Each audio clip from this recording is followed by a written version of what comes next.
boy, Melissa, it has been a really, really good year for animated movies. Yeah?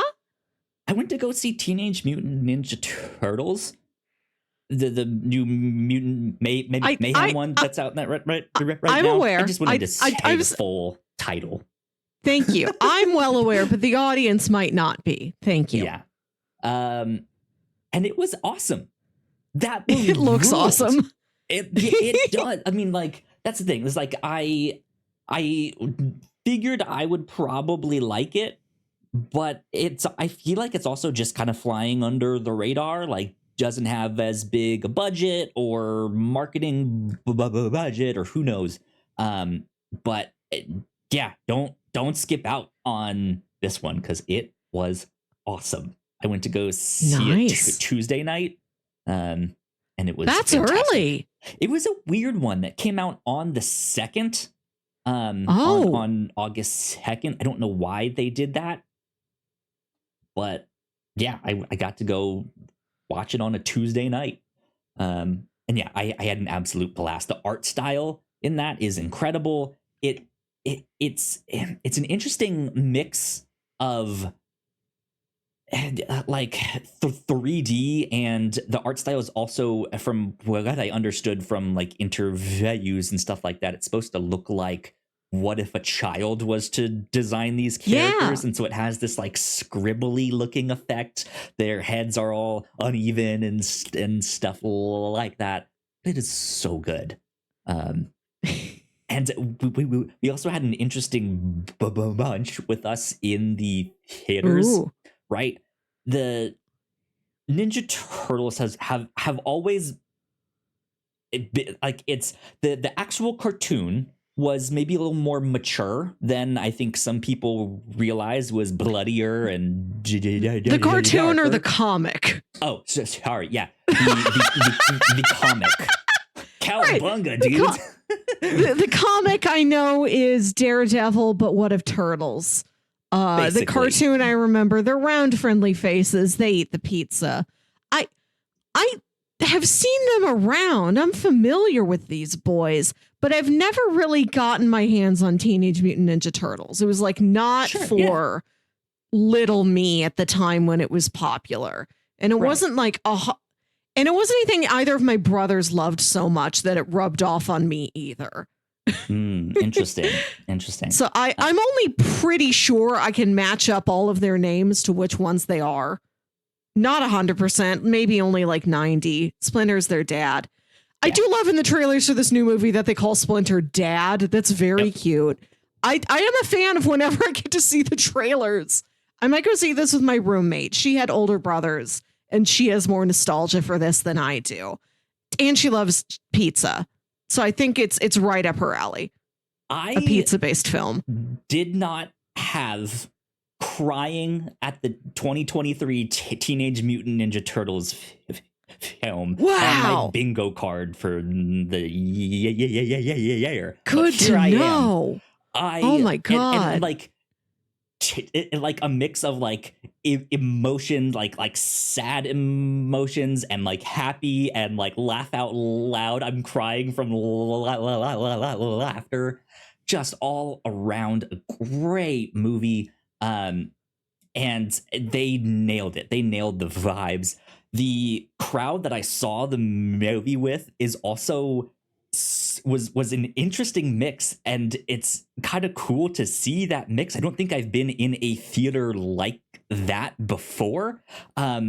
Whereas I was starting to say, yeah, the original comic, it was a lot more mature than I think some people realize, because that 80s cartoon was so popular and was not dumbed down, but was a cartoon for kids, right? Yeah. And then all the toys came, and then the live action movies, which are fun in their own way. And yeah, then you get more Teenage Mutant Ninja Turtles cartoons. I actually have, you can't see it, but I have the Nickelodeon Teenage Mutant Ninja Turtles poster right up here. There's a new one that I haven't watched yet. How new? From the past like couple years. Okay. I don't know if it was like last year, but okay. I do remember there being one. Okay, I do remember there being one from maybe 10 years ago that I remember people saying very positive things about. Okay, I think I pitched that once. Fantastic. Yeah, so like it is an IP that is still around as a kid's cartoon, right? Mm-hmm. But it's also kind of stuck around for the like stoners. Like something about the pizza loving cowabunga dude, right? Like just really hit it off with the stoners. And so we had millennials our age that you could obviously tell were stoners, and then like parents and their like 5-year-old kids in the theaters, and it was like, this is kind of cool. It's a great energy because everyone is laughing at different jokes and stuff like that. Like, you know how when you go to like a Disney movie or a Pixar movie or something like that, they have the jokes, the innuendo that's in there for the parents, and maybe you hear like one or two chuckles from mom and dad, just like good, cool, right? Yeah. It felt a lot more than that. Like they're out there making references from everything from like Hey Arnold to Drake and stuff like that. It's incredible. The Hey sound, Arnold. Yeah, like go see this movie. It's so good. I would like to, and I agree. I think this movie is really well. From the looks of it, it looks really well toned, like perfect for people our age, people older than us that maybe got in on the ground level, families with little kids. I've been hearing from all of my movie nerd podcasts I listen to that Elemental, even though it didn't hit big when it first came out, has quietly like continued to do well at the box office just because there aren't a lot of other kids movies out this summer. So I imagine this is going to do very well. I saw something that like the like opening box office weekend for Elemental like wasn't great. Didn't really have a great second weekend or third, but then like a week, maybe 2 weeks ago, I saw that like it quietly passed like $1 billion or however much, I'm not sure, but like it was a number that was like, whoa, wait, what? How? No one went to go see that. Like, ha. So, yeah, I mean, little kids. We don't know when to see it. Yeah, I guess so. They're not podcasting. They need to get these kids podcasting early so we know to go see this movie. Right. That's how we will know what kids are into when kids do a podcast. Welcome to the Kids Filmcast. But my partner went to come see the movie with me. She, of course, knows of the Ninja Turtles, but doesn't really know them or like what they were about. Left that she was like, that was awesome. Like, I loved that. That was brilliant. So yeah, I cannot stress enough to go see Teenage Mutant Ninja Turtles. I would like to. My roommate is out dog sitting for several days. When she comes back, I do want to see if we can go see this. It seems like a fun night. Absolutely. My local Alamo Draft House is also doing special pizzas. I love that. That's so much fun. They always had like anchovies on their pizza or some like weird combination that's what turtles of eat. like in the wild. I mean, they might. They eat fish and kelp and exactly. I don't mean like literal anchovies. I don't even know if an anchovy is like a fish you can catch in a pond or if that's only like a culinary item. Like once it gets prepared with like oils and salts and put in a can, then it's an anchovy, but it's not. It's like lava and magma. I don't know what you call an anchovy when it's in the water. But maybe like little fish are what turtles eat. Yeah. Don't know enough but they turtle always had- facts either. Not even in their Teenage Mutant Ninja varieties, but just regular. Just crawling around in shells here on Earth. They always had weird combinations on their pizza, though. Mm. Like even more strange than like ham and pineapple, right? It'd be like peppermint and pepperoni, right? And it's just like, what? Why are you doing this? Like cabbage and chocolate, and it's just like, what? Okay, sure. But Well, so yeah, would Shaggy. Shaggy and Scooby would eat these things as well. I think this is just an easy joke for the kids. right, yeah. Two foods that don't go together. And a challenge for binging with Babish. Absolutely.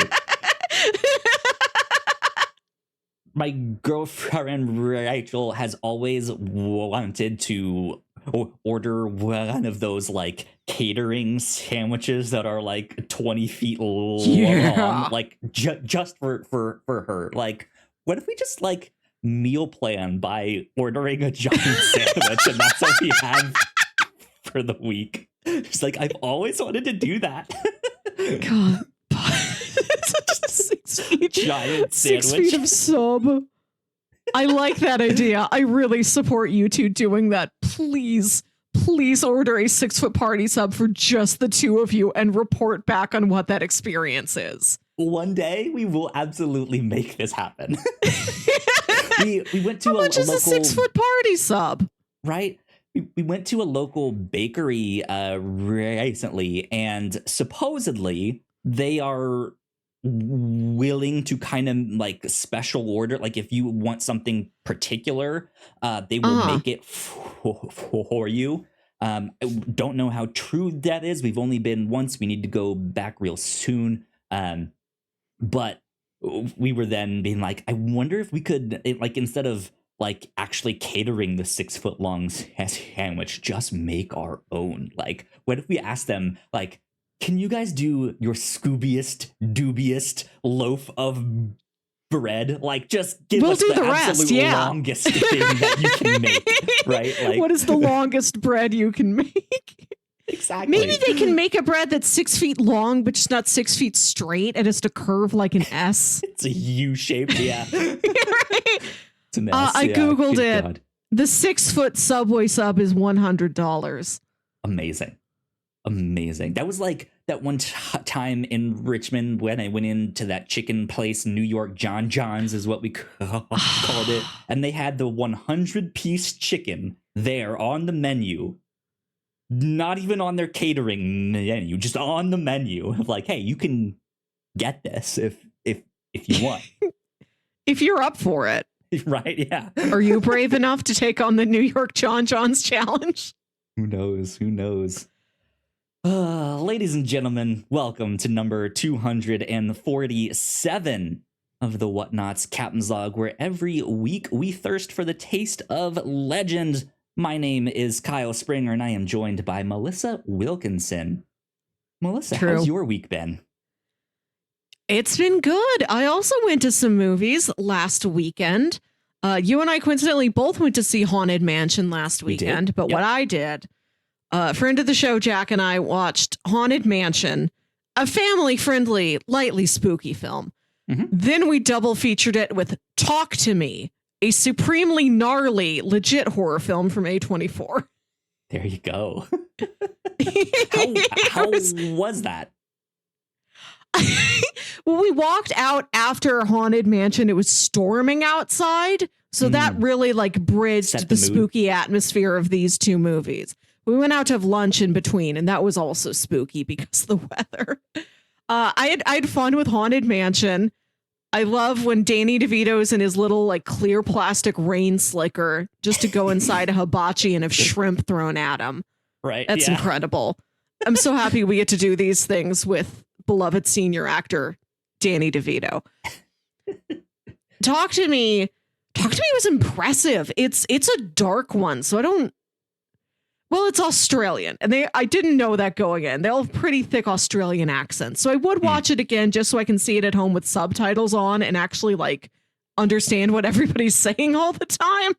But other than that, I don't know if I'd watch it again, but it was a wild ride. It's about this party game where there's like a ceramic hand that like sits on the table and you like get belted to a chair. No, it's like this. It's like what I'm doing with my hand. It's not doing like a boob grab like you're doing. It's like a hand that you shake.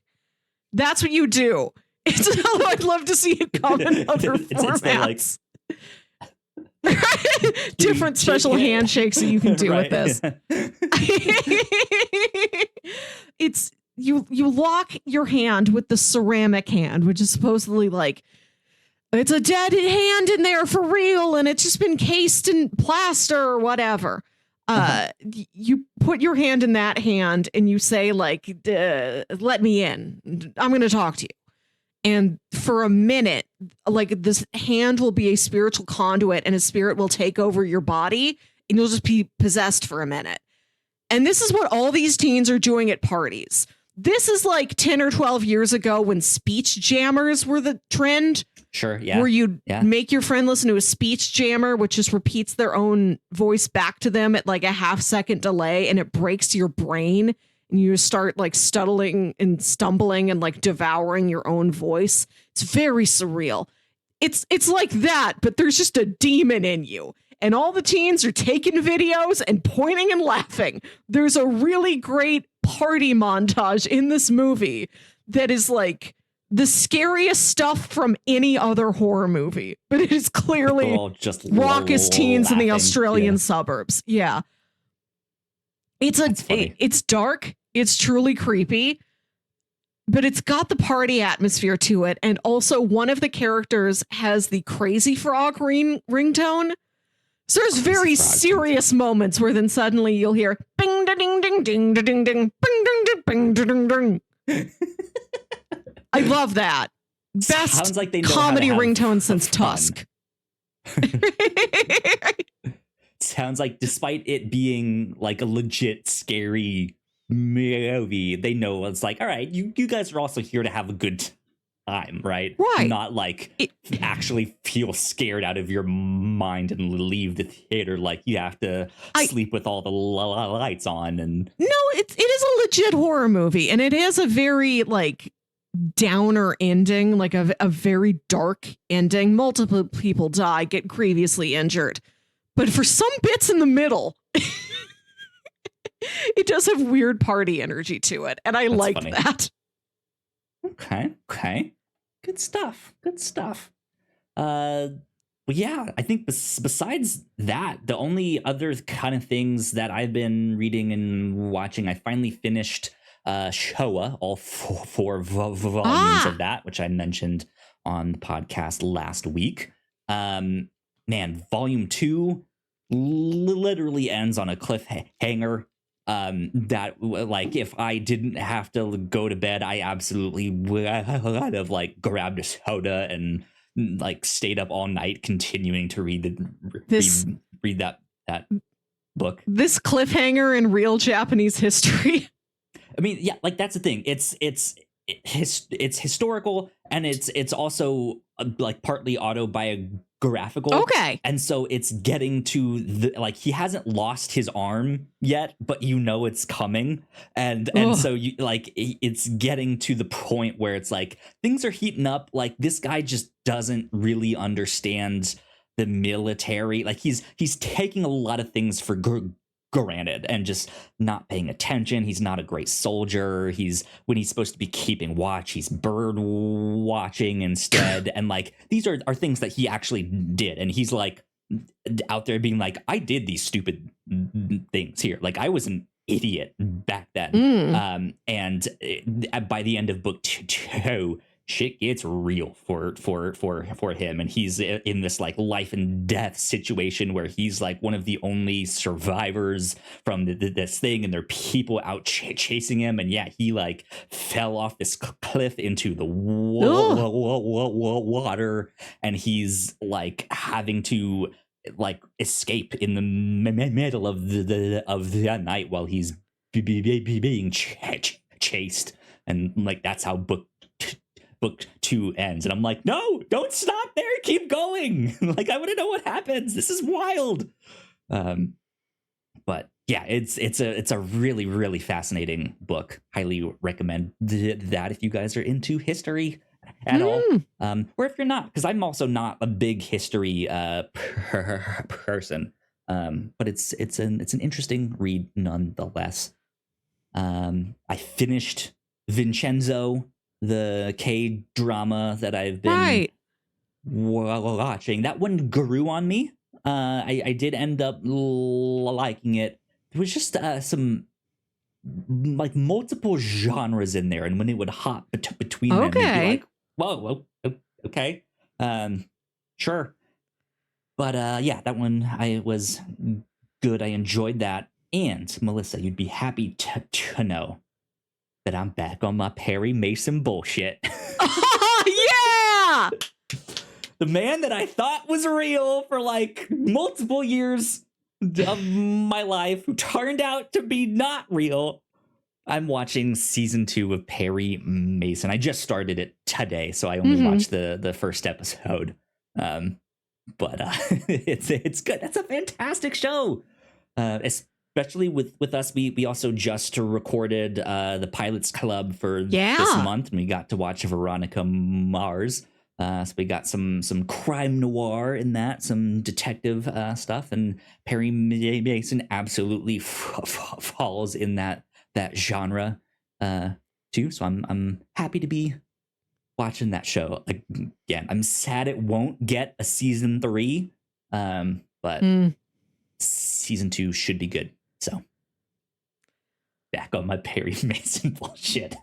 I was sure he was a real person. But that's the thing. Like, now I don't even know. Like, was I confusing him with someone else? Matlock is real. But I don't even know who. I don't know anything about Matlock. So I don't even know. I don't know if any of them are real. I don't think any of them are real. Maybe could I have been confusing him with some like historical famous lawyer that I don't know. Whatever. We're gonna have to do some real research if there's like smaller shows out there. If like The Alienist is based on a real guy, and maybe we'll watch that. A real detective. Yeah, you should dress up as Perry Mason for Halloween. It'd just be like a dress shirt and suspenders. You're gonna blend right into all these guys who are dressed up as Oppenheimer for Halloween. Good Lord. One of my most cherished memories is the first time that like a big Comic-Con came through St. Louis. I went and I saw this like boy, this like 20-year-old boy dressed in like a rumpled suit and a beige trench coat. And I went up to him and I'm like, "Oh, are you Castiel from Supernatural?" Which is exactly what this very popular character from this very popular show looked like. Except he's an angel and he had wings, but I understand not everybody can rig up wings to wear in a crowded convention center. And this boy just gives me the most put upon sigh. And he's like, "I'm Columbo." I'm like, dude, you are in the wrong place to be dressed up as Columbo. There's no better place. So. But like, is it a place where you can show up to? Can you be anybody at a Comic-Con, regardless if it's a popular like mainstream franchise thing? Yes, absolutely. But when you look just like another popular mainstream like Tumblr hot boy minus a pair of giant wings, like. I was probably the 5th person to ask him that morning. That's was early. Was so I'd been there 20 minutes, and this kid's already so tired. Right, he just wants to dress up like his hero Columbo.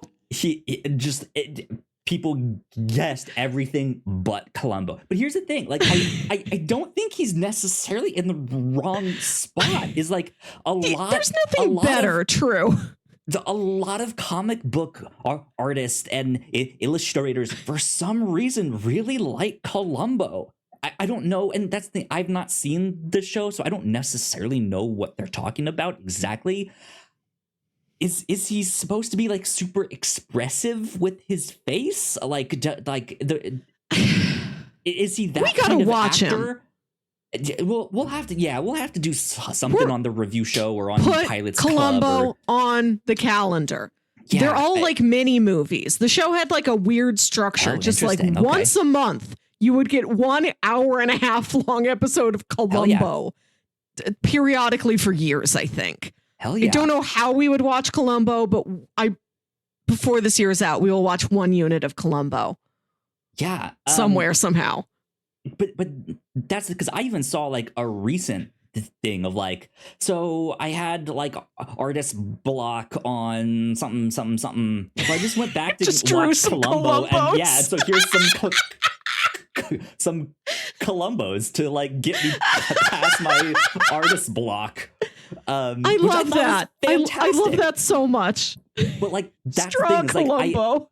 I feel like so many people would appreciate that he's Columbo at a Comic-Con, but I don't think he's he doesn't have that distinct of a look, right? He just looks like a 1920s, 1930s era detective, right?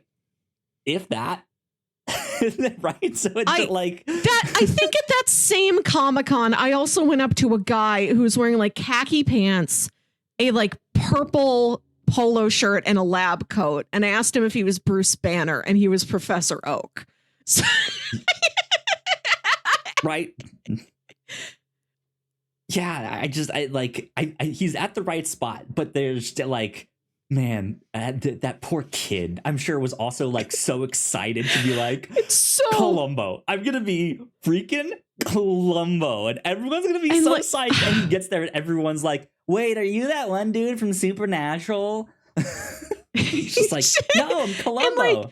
It's so funny because he's like in the age range for Supernatural. I'm doing some misremembering and presuming here that this was like approximately a 19 or 20-year-old boy. I don't have a great gauge for age or gender, but you look like you're supposed to be in a Supernatural and not Columbo. You know, this looks like the costume you wear to go trick-or-treating at your grandparents' house as a fun joke. As like, I'm Dick Tracy, right? Like, oh yeah, I know you. God, we need a league of just old detectives. Dick Tracy, Miss Marple, they're all here. We talked about this. This was our league of extraordinary gentlemen. Well, none more extraordinary than Columbo. When we decided, what if we flipped the like old grizzled detective and the like young hot shot who thinks he knows everything? What if we switched them? So it's the old detective who's the hot shot and he knows everything, and it's the like super cynical young guy who's already jaded. This kid was like. We talked about that. He was the prototype. He was the platonic ideal. He planted that seed in my head to come back 10 years later. Yeah, absolutely. Oh, good Lord. Do you have a soda to drink? I want you to open your soda so that you can sit back and enjoy a beverage while I just yell at you about the new season of Good Omens. I do have a soda to drink here. I will open it when we come back from our housekeeping. So we will be right back. Here at the Whatnauts, we make multiple different shows, and a lot of hard work goes into making them, so we would love it if you check them all out. If you enjoy our shows, patreon.com/thewhatnauts is the best place to show your support. For just $1 a month, you can get early access to episodes, and at our $3 tier, a Patreon exclusive podcast, The Pilots Club. You can even get a shout out and thank you on most of our shows at the $5 tier. And if you're one of our patrons already, thank you so much. It means the world to us. You can find out more information on our website, thewhatnauts.com, as well as your favorite podcasting platform of choice. When you type in the Whatnauts, all of our shows will pop up right there. Just don't forget to give us a nice rating and review if you like the shows. You can also find us on YouTube and Twitch for video versions of the shows, trailer reactions, and live streams. And lastly, we have merch. If you want to grab yourself a shirt or a hoodie or a mug or something else, head over to the whatnauts.com/store to pick up some merch today. All right, we are back once again. A big thank you to our Patreon supporters. We love you a lot. Thank you. We appreciate it. It means a ton. Right before we recorded this podcast, we recorded our Pilots Club for this month, all about Veronica Mars, the pilot of Veronica Mars. Melissa, do you want to tell us why you picked Veronica Mars? We just finished The Good Place, so I thought for Pilots Club we would go back and look at the beginning of Kristen Bell's TV career. Yeah. At least the beginning of her career as a star. Maybe she was in a 90s sitcom when she was like 8 years old. I don't know her entire careerography. But it was a good piece of little history to look back on. Like, we grew up adjacent to this. We were watching a bunch of other TV at the same time Veronica Mars was on. We kind of absorbed some details by osmosis, and it was neat to see, oh, that's what that was. Yeah. Wow, this is so 2004. But it was great. It's so 2004 in just like the way it looks. I think the story still really holds up. It's very compelling. Yeah, absolutely. Absolutely. So that's over on the Pilots Club at our $3 tier on Patreon. So go check that out. We love making that show. It's a lot of fun. And it's a thank you for supporting us on Patreon. Some extra content. So yeah, go check that out. That should be up ASAP. Right here on the Captain's Log. If you missed it, last week we talked all about gum. More talk about gum than I think you ever would expect from any podcast. We broke it all down. We broke barriers. Flavors. We were deeply brave. Yeah, from chickles to chiclets. Right, yeah, all that good stuff. God, I gotta get me some chiclets. You just eat like a fistful of them. You'd eat half a pack at once. We had a blast last week here on the Captain's Log. Over on the review show, we already mentioned The Good Place. We just wrapped up our coverage of The Good Place. We had been doing it season by season, month by month at our end of the month specials. This coming week on the review show, we are diving into some Power Rangers comics with Teenage Mutant Ninja Turtles coming out this week. I was like, why don't we go back to some like IP from our childhood and read some comic book versions? Let's not talk about TMNT directly, but let's talk about one of its contemporaries. Right. Some It was an option. You could have picked the original Teenage Mutant Ninja Turtles comics, but we went with Power Rangers instead. So a little more fun, more colors, less blood.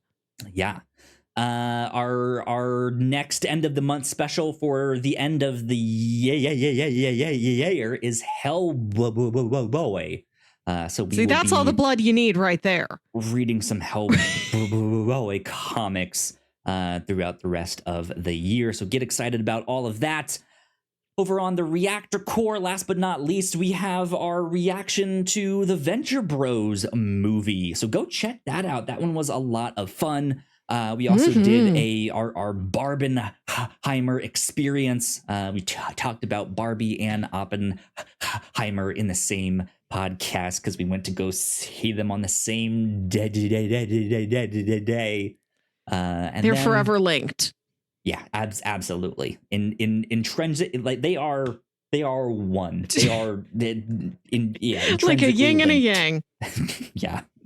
And last but not least, we have our reactions to Marvel's Secret Invasion, which we'll get back to some Marvel stuff in just a sec when we talk about the Loki season 2 trailer. But first, I have a soda and you want to talk about Good Omens. So, yes, let's grab this soda. Melissa, I am going to be honest with you. I don't know if I'm going to like this one.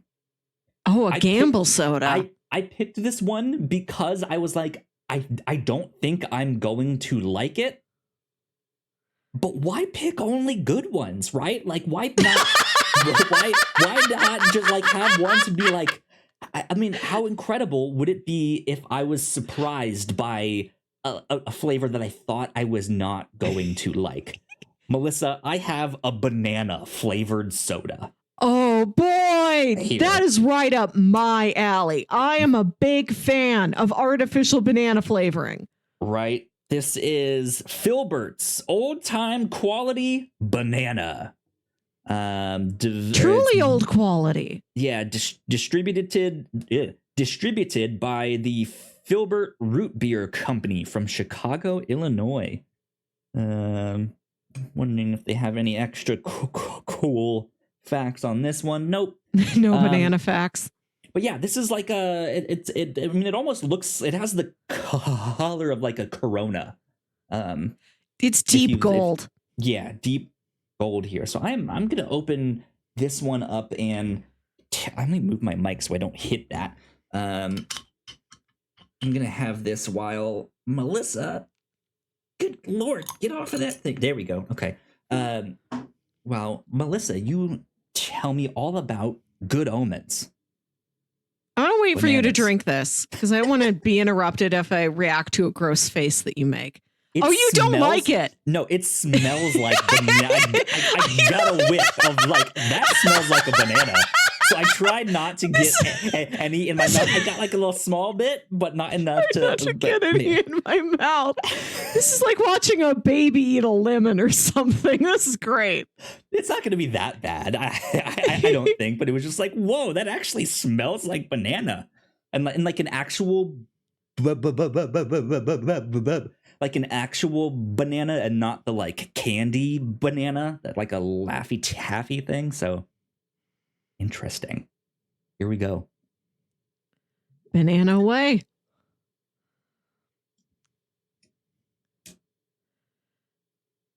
You're not. It's not as bad as I was expecting, but it's okay. I definitely not a fan. This is not something I would. I want one. Get.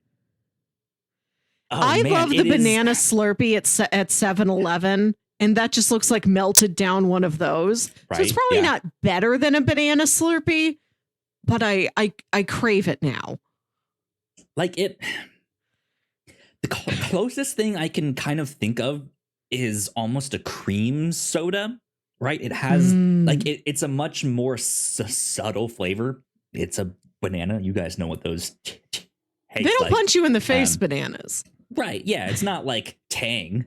But it has like a real sweet aftertaste, and I guess you could say bananas are sweet, but I don't really think of bananas as sweet. Like they are the dullest of like sweet stuff, right? A banana is subtle. Sure. As it goes on. You know, there's a range. A banana truly changes its character over the week when you have it. Sure. Like a banana you just bought from the store today that's still like a little green around the edges is different from a banana that's getting brown around the edges. It becomes sweeter the longer it's around. Yeah, I am not feeling this, but it's not as bad as I was expecting it to be. Like I cannot eat bananas in real life. I don't like them. I think they are gross. You eat them all the time in Sims.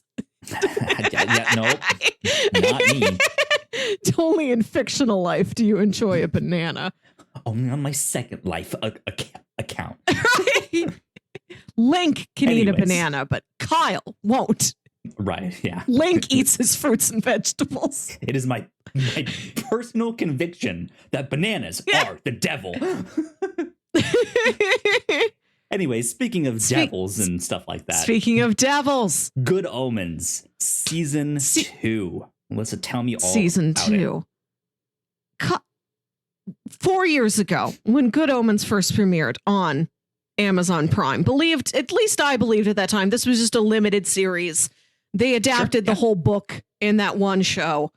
We did a weird experimental episode of the Reactor Core about it, where I just described the entire plot to you. it's like it's a very detailed recap. It takes 2 hours. You're just smiling and nodding the whole time because I was so jazzed about this thing. And you're like, I don't know what this is. I don't have Prime. I can't watch it. So we tried that format of Reactor Core, which I don't feel like worked. Because did you ever? I also had some things like Money Heist that I was super You explained into Money and Heist to me. Wanted Yeah. to talk to someone about. So I figured we could do this. Like, I can be really excited and geek out and like tell you why it's so cool, and then maybe you can ask me some questions and stuff. And yeah, it ended up just each of us like turning it into like, let me explain the entire plot of all of this, and was just like, this yeah, both doesn't times. really work. Yeah, the experiment failed. Did you ever get around to watching Good Omens in your own time in the last 4 years? You still haven't. Not. You've explained the entire plot. I've never felt like I needed to. It means a lot to me. I love that book. I love that show. I think I watched it like all the way through twice that first summer. And then I read the book again. And then I watched it again to get ready for this. I watched all of season 2 in a day. Amazing. You know, I don't do that. I don't like to binge things. I parse things out. If I am not required to watch something on speed mode to keep up with podcast recordings, I don't. I go at a leisurely pace. I watched 4 of these in a row. I got up early. I watched an hour-long TV episode before I went to work. I fit it into 24 hours. I needed it. I was like, just put it in my veins. And now I'm watching it again. I love it. That is the thing, though, on your like third, maybe fourth rewatch. Yes. You also don't necessarily need to pay as close attention because you already know it, especially if you've read the book multiple times. This stuff's all new now. Right, but you also, you also kind of do want to pay attention to like, remember like, oh yeah, that's the plot. Like, okay, here we go. Season 2, I'm ready. So what's cool about this new season is that it's entirely unfamiliar stuff. Season 1 was a direct adaptation of the book. In season 2, I think I've heard is a lot of stuff that the co-authors of the book were thinking on for a possible sequel that never got written, that now Neil Gaiman is adapted into this new TV season. So I didn't know what to expect. I didn't know where it was going. It's like surprises up to the end. It's been a really fun ride. And starting it over again, I can see there's like stuff in the first episode that really sets up and predicts and bookends stuff that's in the 6th episode. It's another 6-episode season. That's cool. And it ends on an emotional cliffhanger, setting it up for a season 3, which I also didn't know to expect. I haven't heard an official word. I'm not a very online person. I don't, if there's an article, I haven't seen it. I'm like, you got to have a third. A holy trinity of seasons of Good Omens. Right. Yeah. Exactly. Yeah. Exactly. I haven't seen any official word on it, but I have seen Neil Gaiman. I guess it's hard for him to talk about it because of the strike that's happening right now. He can't really like promote it or anything. But I think I saw someone ask him like, "Hey, if this does get renewed for season 3, do you already have some ideas of where the story would go?" And I believe he replied yes, that he does. Good. So that's at least exciting that he has some thoughts, but it's probably going to be a while if we hear renewal. This took 4 years. I think my sense of timing has really been thrown out of whack the last handful of years, and as long as I know something exists on the horizon, I'm okay with waiting like 2 or 3 years for a new season of a TV show or movie or something. I'll do it. I'll manage. I'll be fine. Strike that's happening right now, so I'm kind of expecting not many shows that are happening right now to get any kind of official word that they're being renewed or something until after the strike. Absolutely, yeah. So who knows? I'll be patient. I got plenty to think on now. this new season does a lot. It takes the core relationship between Aziraphale and Crowley, our angel and demon, who are happy living their clandestine little lives on Earth and don't want heaven and hell mixing up in their business. They really just want to do their own thing and stop Armageddons from happening to destroy this Earth that they like living on so much. It takes that relationship and makes it a lot more legitimately romantic, which is thrilling.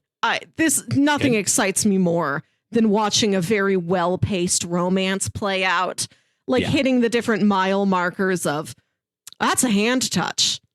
That's a my dear. I check them off like MapQuest directions. I know where we're going.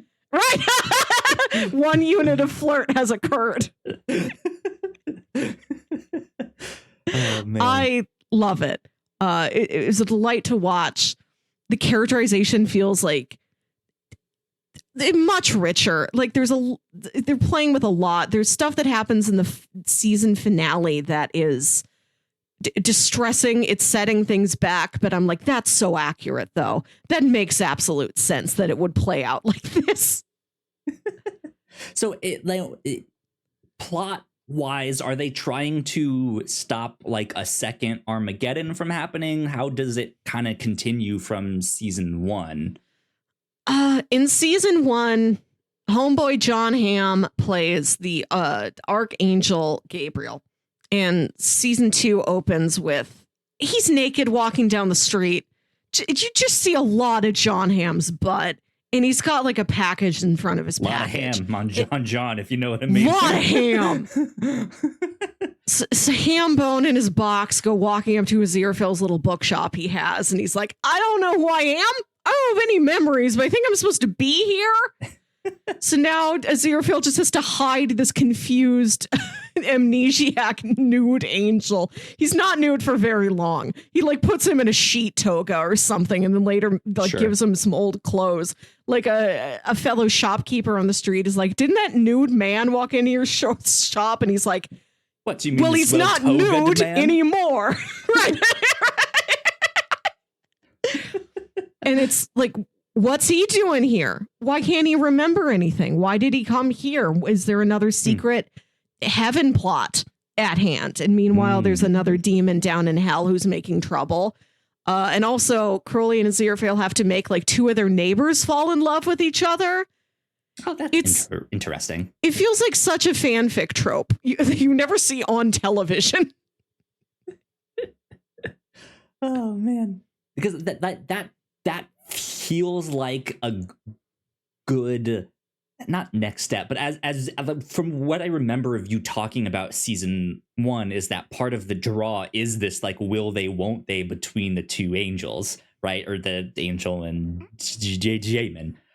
So the fact that you've already said they kind of take it a step further and almost legitimize that movement towards romance, but that feels like they fall in love by helping other people fall in love thing. And I feel like that's a good way for them to do it. That. Is. That makes sense. This is a very romantic season as a whole. A lot of the plot lines evolve around a romance. I like it very much.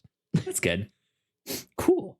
I'm happy that you got season 2 of Good Omens. I'm very happy to have it. Can't wait for a season 3 whenever that may happen. I will wait. I've got plenty more to ponder on over the next several years. And you are also I guess you started it in college, but Venture Burrows was also a show that took notoriously long in between seasons. Right? I spent 13 straight years of my life waiting for more Venture Brothers to happen. Right. Yeah. Absolutely. After every one that did happen, then I was like, great, when's the next one? 5 years later, here it is. There you go. Yeah, over a third of my life that has happened to me. Yeah. Amazing. You're a pro. It's a human skill. That I guess you get well practiced in, unless you're a big fan of a big network TV procedural that runs very regularly. I love Olivia Benson. I can tune in every fall and there's new Olivia Benson on a regular schedule. Not like having to wait 3 years for Sherlock Holmes to come back from the dead. Yeah. Good stuff. Well, speaking of like time and time jumps, Melissa, Loki Yes. season 2 is coming out soon, and we got a new trailer. 2 months from now, yeah. I wasn't expecting us to do a trailer reaction here on it came out earlier in the week, and I didn't have time to jump on and be like, hey, let's do a reaction. It's a little bit late for a live reaction of that, but I'm assuming you watched it. I did the breakdowns and Easter eggs and all that stuff. Well, what did you think of the trailer for season 2? It looks promising. I think this has been the most stylistic. It's been the most successful of the Marvel Disney Plus shows on a couple fronts. I think the fact that it knew it was going to have a season 2 makes season 1 feel a lot more cohesive than these other one-shot series. And it's just such an absolute vibe in the way none of the other ones are. Like, I love Loki so aesthetically. WandaVision, maybe. Like, that is the only one that can like compete aesthetically to it. But yeah. I do love the sitcom hellscape aesthetic, but it's like morphing and changing so much every episode. I love the world building, the look, the feel of the TVA. It's a show. It's a world you love to be in this show. So I'm looking forward to spending more time there. Yeah, absolutely. I loved it. I think, like you said, it has a vibe, and it is both like at the same time. It's funny. It seems adventurous. It seems dark. It almost seems scary. At certain times, the effect that they have on Loki as he's, what did they call time slipping? Time slipping, yeah. The effect that they have on him to make him do this time slipping thing, it just looks awesome. Yes. And it must have been the funniest thing to film, to do all those like extra like movements. Shakespearean trained actor Tom Hiddleston. This is one of my favorite things, is just to watch a Shakespearean globe trained British actor get up to cosmic hijinks. And just do silly things, you know. Just be silly. He's just being a little silly, you know. just being a little silly. But like that. But like as stupid as it must have looked to film that, the effect that they ended up with looks awesome. It looks so good. He looks like gum. No, he looks like he's gum is back. He looks like he's on like a taffy puller. I love the look of the time slippage style, like cartoons when he's mad and he's just flipping out all over the place. And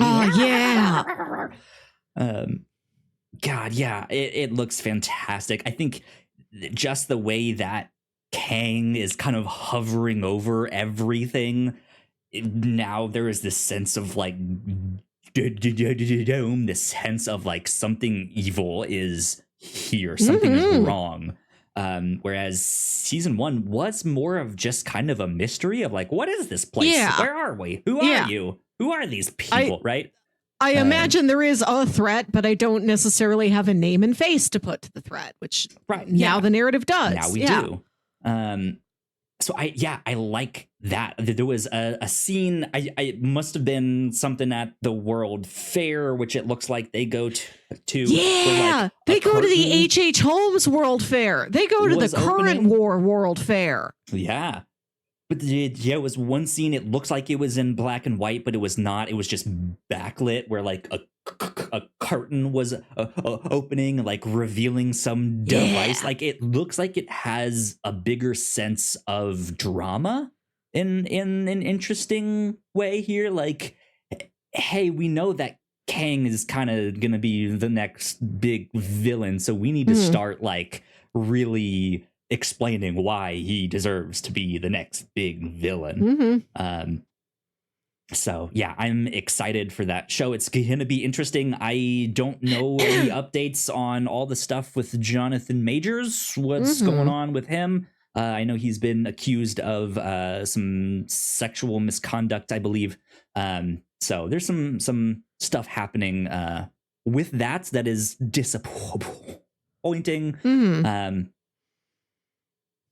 Kang is man, I effective as a character. Yeah, I feel it. I like even what we saw in Ant-Man. I feel the anger like inside him, right? That it is absolutely there, and it will come boiling out, and it's gonna be wild. So, yeah, I'm stoked for Loki season 2. It looked good. It looked real good. Yeah, nice to have that to look forward to in a couple months. Absolutely. I have one more final thing I want us to do before we close out this episode. Please. I have this pulled up on my browser already. So Sunday, we are talking about these Mighty Morphin Power Rangers comics that we are reading. Yep. I have found us 2 different options of which Power Ranger are you quiz. I want us to take these. Ones. I don't know if I did. I threw a second one in there just as a backup in case we find the first one unsatisfying. I think this is what we've done in the past. Like when we did the episode on which Sailor Scout are you, we shockingly got the same result. And then we had to do it again on another quiz. And then we also got the same result. Yeah. Good times though. Good times. So let's take these, and Sunday we show up in full Power Rangers colors. Whatever your result is. Okay. Or if you get 2 different results, if we take 2 quizzes, you pick one. Whatever your wardrobe can support. Okay. You show up with the wardrobe, you show up with the lights. Okay. Yeah. We're going full Power Rangers on Sunday. I want to color code it. Okay. Do we want to start with this Sideshow one from sideshow.com? Yeah, I'm not familiar with this site, but when I did a cursory Google the other day, clicked on a couple ones. This one seemed the most like it actually like knew things about the Power Rangers a bit more than the other ones that felt very asking you like, what's your favorite color? What's your favorite food? How old are you? Are you left-handed or right-handed? Right? Like, I'm not familiar with this site. Let's see like how much personality and authenticity this quiz actually has. It's labeled "It's Quizzin' Time." That's promising. Yep, and it says it only takes 45 seconds. So, go is the button. Oh, it's Sideshow Collectibles, like the people that make statuettes. It's that Sideshow. Okay, they ought to know. Oh man, first question already. What's your favorite color? Red, yellow, green, blue, fun of. white, black, pink. It feels inevitable. I'll take one. My favorite I, of course, color's like not pink. on there. There is no purple. It's a mix of red and blue, Kyle. Which one are you going to pick? The text is in purple. How do they not put purple on here? What is going on? Yeah, I'm going to have to go black. Okay, question number 2. Where can you be found during a fight? A, surprise attack. B, wherever I am needed. C, supporting my fellow Rangers. D, strategy is my game. E, diving right in. F, behind enemy lines. G, calling the shots.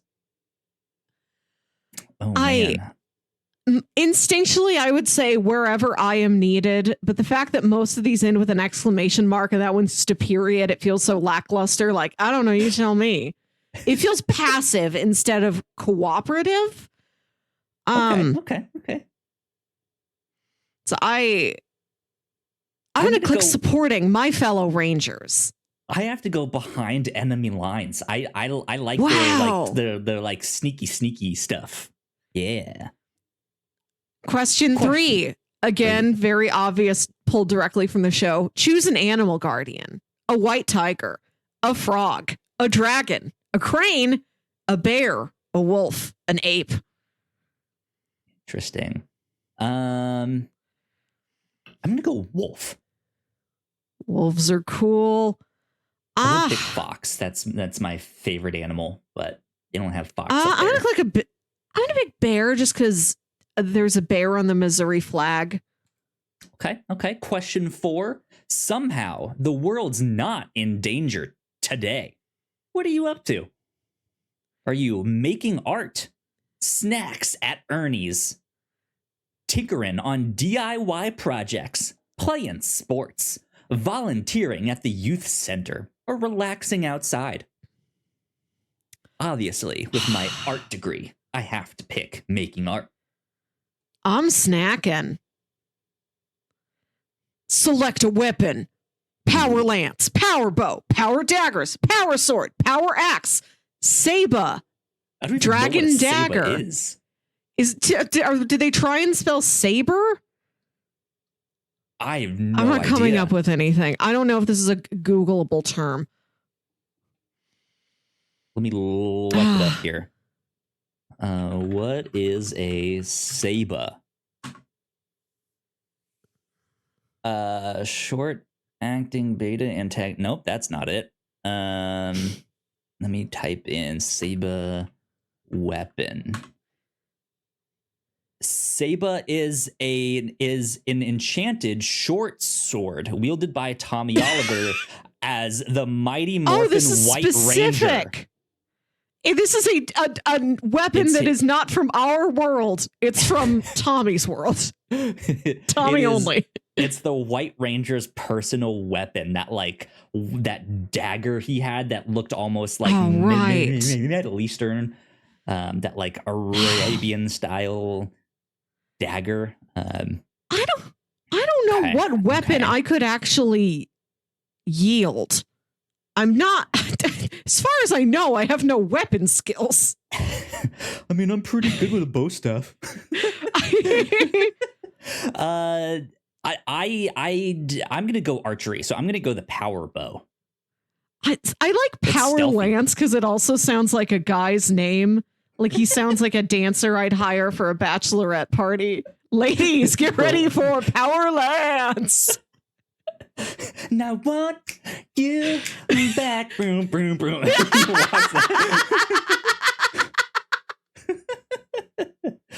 Oh Lord. Question number 6. Plan a vacation. Going to a music festival, seeing a national park, attending a gymnastics tournament, snowboarding. You're not even in it. You're just attending. Attending it. But can you stick the landing? Traveling to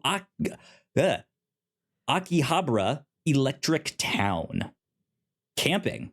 Visiting somewhere tropical. I feel like none of these immediately call to me. I would love to go to Japan. See all the sights. That one's so clearly Kyle. Yeah. They anticipated you. They didn't anticipate me. They didn't put Epcot on here. Theme park, right? I'm going to put seeing a national park because I love that it's just seeing it. I'm not necessarily hiking, but I'm looking at it, and I'd love to look at various national parks. What is your go-to order at Ernie's? A dragon fruit slushie, a hamburger, a berry pie, rice bowls, fish tacos, green juice, pineapple smoothie. Oh man. You know me, I love my smoothies, but a good hamburger is also like a great regular order, right? I'm a burger gal. I gotta go burger. I'm gonna go smoothie then, because I think that was my first instinct. Smoothie. Mm-hmm. Finally, who's your favorite ranger? Pink, blue, black, green, yellow, white, or red? I've always had What's your answer? Always liked the black ranger. I always had a soft spot for the blue ranger because he felt responsible. There you go. Okay. So, Melissa, I can't see your answer. So don't tell me what it is just yet. But everyone's about to see my answer on screen. Submit. here's what I got. There you go. So, Melissa, you have to. I'm gonna give you a drum roll, and then you can announce who you got. All right. So, drum roll, Melissa. What Power Ranger are you? I'm the Yellow Ranger. There you go.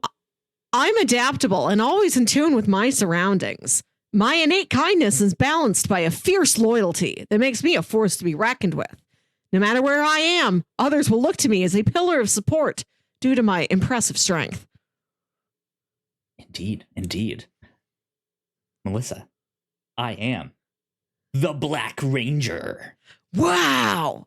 Creativity is the name of your game. You feel most so alive. Accurate. You feel most alive when you're bringing something into existence. Music, art, dance. It's all within your grasp. Share all those beautiful ideas you've got formulating.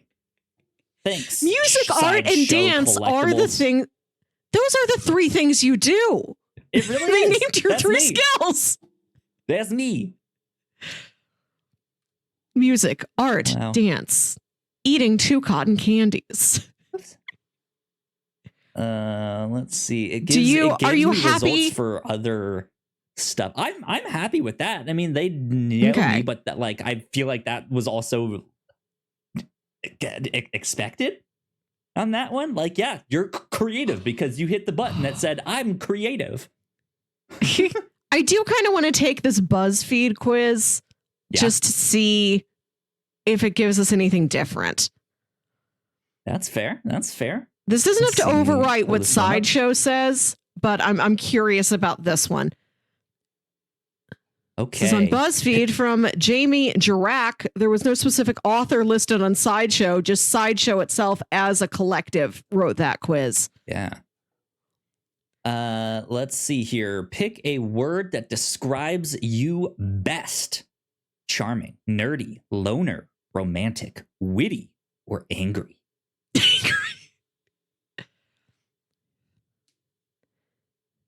Oh man, this one feels tougher because I feel like I could pick multiple ones. Right, and it feels like if you are taking a "What Power Ranger are you" quiz, you can all click the nerdy box. But is that too obvious? Right, yeah. Like I have Power Rangers action figures still in the box behind me. You got them. You got them. Here. I'm gonna go with witty. That is true. I'm gonna click witty. I had a high school teacher describe me as witty once, and I still treasure the compliment. Okay, pick another 90s show. Besides Power Rangers. They're making this Your so options difficult. are The Fresh Prince of Bel-Air, Seinfeld, Twin Peaks, Doug, Sister, or Beverly Hills 90210. Jeez, man. Twin Peaks, great. Seinfeld, great. Fresh Prince, great. Doug, great. Sister. Personally, never really watched it, but from all that I've seen, great. Never once did I watch 90210, but I know it was on for a long time, so. I know it was quite popular. I'm going to go with Twin Peaks. A show I've not seen all of it, but I've probably seen the most of it compared to anything else. Twin Peaks is it for me too. Yeah, I have to go with Pick that a one. monster. Pudgy Pig. Ooh. Chunky Chicken. Gnarly Gnome. Mr. Tickle Sneezer. Spitflower. Or Babe Ruthless. These names are great. I only vaguely remember Pudgy Pig. That visually looks familiar. I don't. I love that Gnarly Gnome has like a little Viking helmet and an accordion. Something in that gnome. I think I have to go with the funny name, Mr. Tickle Sneezer. The next question is pick a Pog set. Yeah. Looney Tunes, Pocahontas, The Simpsons, Sonic the Hedgehog, Pokemon, or Peanuts. All incredible examples of the Pog form. Absolutely. I have to go Pokemon. that one. I feel like either of us could pick Pocahontas. I'm going with Simpsons. Have Look, I ever told you they're my so Pocahontas specific. story? You have, yes, I remember that. Wanted to buy the tape and the like sing along activity book, and then my parents were like, "Okay, but that's the only toy you can buy on this vacation." I was like, "Okay, that's fine." And then the next store we go in, they had toy guns, and I was just like, "Yeah, I'm getting that." And so by myself, I took it up to the counter and just waited there. It's like, all right, Dad, thanks for paying. Right. And then they're like, Kyle, we already got you a toy. And you're like, you can have it. Yeah, no, Dad. Mom and Dad, that's your Pocahontas audiobook now. I mean, you bought it. It was your money. I feel like the moral of Pocahontas is don't guns. So it's very funny that you wanted both of those. Colonization, bad. Pick a dinosaur. Dilophosaurus. Oh, we had two different pronunciations of that. Oh, it doesn't come with a pronunciation guide. Pterodactyl, Triceratops, Brachiosaurus, Tyrannosaurus, Velociraptor. Oh, gotta go with the Velociraptor, my dude. Velociraptor all the way. Very fierce. Oh, man. I've always related to a Triceratops in that it's just like real squat and chunky. That works. Pick oh my God, a weapon. Again. Sword, lance, axe, bow and arrow, daggers, or poison. About poison arrows, poison darts. Nobody has Mighty Morphin Power Ranger poison. Nobody's like, I know how I'm gonna get rid of this putty. Poison. It's because the one person that was like, put a saber in. They're like, that's not even a real thing, dude. What are you talking about? You have to go with something like poison. Like, no, a saber. I think for continuity's sake, I have to stick with bow and arrow. That's okay. What I picked on the other one. I'm picking poison. I'm so intrigued by the drama of poison. Poison. And Melissa. I know. Finally, pick a Muppet. Kermit, Miss Piggy, Fozzie, Gonzo, Janice, or Animal. Who the hell is Janice? Janice is in Dr. Teeth and the Electric Mayhem. Okay. Janice is great. One of the hippie ones. Okay. Yeah. I am going to go with Gonzo.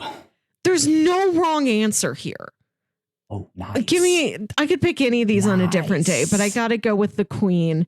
Another chunky queen, Miss Piggy. Miss Piggy. All right, Melissa, I will go first this time. I got Tommy Oliver, the Green Ranger.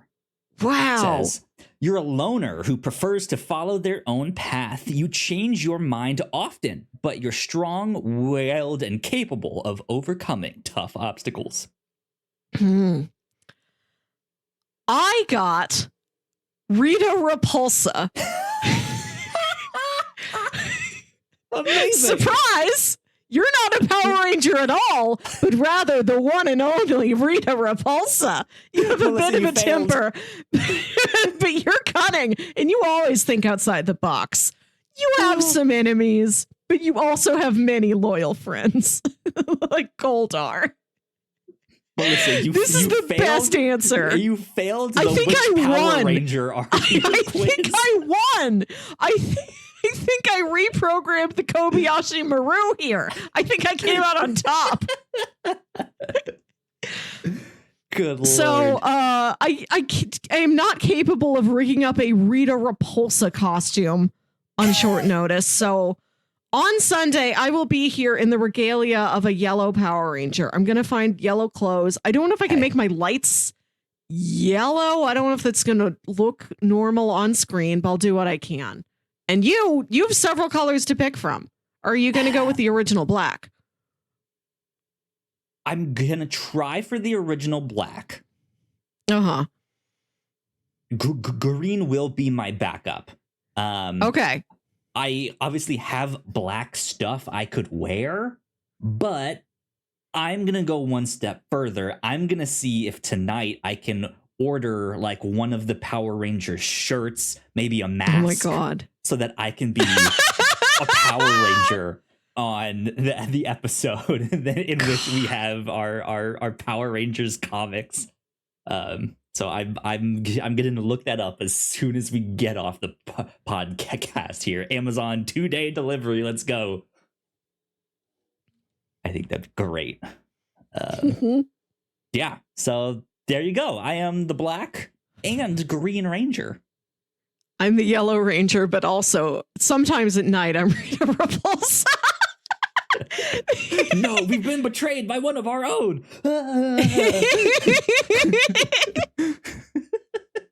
You've been a spy this entire time. Oh, good stuff. Well, I say we wrap up our podcast right there. This was a great time. Yes. One more small bit of housekeeping to be aware of. I have to actually travel for work in 2 weeks here. So the week of the 17th, when we would normally record on that Thursday, I think we're going to be just skipping that week. We have a lot going on, and so I think we're just gonna take that week off for the captain's log. But yeah, I think that's the only other thing to keep an eye out for. We will be here next week as usual, so be on the lookout for that good stuff. But Melissa, where can the people find you on the interwebs? I still have a Twitter and an Instagram at Wilkywit, WILKYWIT. For more 90s nostalgia, we haven't talked about Power Rangers specifically, but many Power Rangers adjacent things. You can listen to my other podcast, Saturday Morning Obscurities. There you go. You can find me at Yo Kyle Springer on all the social medias, Twitter, X, on Threads, and on Blue Sky. If you want to stay up to date with all of the stuff that we do here at the Whatnauts, we are at the Whatnauts on X, at the Whatnauts official on Threads, and also at the Whatnauts on Blue Sky now. But this has been number 247 of the Whatnauts review show, Captain's Log. We will see you all next time. Bye. Bye.